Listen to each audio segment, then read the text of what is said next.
കോഴിക്കോട് ഫറൂഖ് പെരുമുഖത്ത് വീടിന് തീപിടിച്ചു. വലിയപറമ്പ് വീട്ടിൽ കെ മുനീറിന്റെ വീടിനാണ് തീപിടിച്ചത്. ആ ദൃശ്യങ്ങളിലേക്ക് നമുക്ക് ആദ്യം ഒന്ന് പോകാം. തൊട്ടടുത്ത വീട്ടിലുള്ള ആളുകൾ പുക പുറത്തേക്ക് പോകണ കണ്ടിട്ട് ഒന്ന് പറഞ്ഞപ്പോഴാണ് ഇവർ അറിയുന്നത്. അപ്പോൾ ആ സമയത്ത് റൂമിൻ്റെ ഉള്ളിൽ രണ്ട് അളുമറ, അതിനകത്ത് ഫുൾ ഡ്രസ്സും കുട്ടികൾ പഠിക്കുന്നു. മിഥില ബാലൻ കോഴിക്കോട് നിന്ന് ചേരുകയാണ്. മിഥില, എങ്ങനെയാണ് ഈ വീടിന് തീപിടുത്തം ഉണ്ടായത്? വിവരങ്ങൾ വല്ലതും കിട്ടിയോ?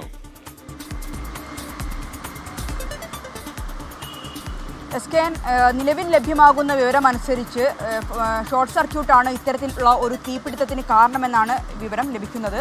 ഇന്ന് രാവിലെ 8 മണിക്കാണ് ഈ ഒരു സംഭവം ഉണ്ടായത്. വീട്ടിൽ ഈ സംഭവം ഉണ്ടാകുന്ന സമയത്ത്, തീപിടുത്തം ഉണ്ടാകുന്ന സമയത്ത് ഒരു യുവതിയും 3 മക്കളും മാത്രമാണ് ഉണ്ടായിരുന്നത്. ഈ യുവതി അടുക്കളയിലായിരുന്നു. ഇവർ ഈ പുക ഉയരുന്നത് കണ്ടിട്ടില്ല. അയൽക്കാരാണ് ഇത്തരത്തിൽ വീട്ടിനുള്ളിൽ നിന്നും പുക ഉയരുന്നത് കണ്ടത്. പിന്നീട് എത്തി ശ്രദ്ധിച്ചപ്പോഴാണ് ഇത്തരത്തിൽ ഒരു മുറി പൂർണ്ണമായും കത്തി നശിച്ചിട്ടുണ്ട്. മുറിയിലുള്ള സാധനങ്ങളെല്ലാം തന്നെ കത്തി നശിച്ചിട്ടുണ്ട്.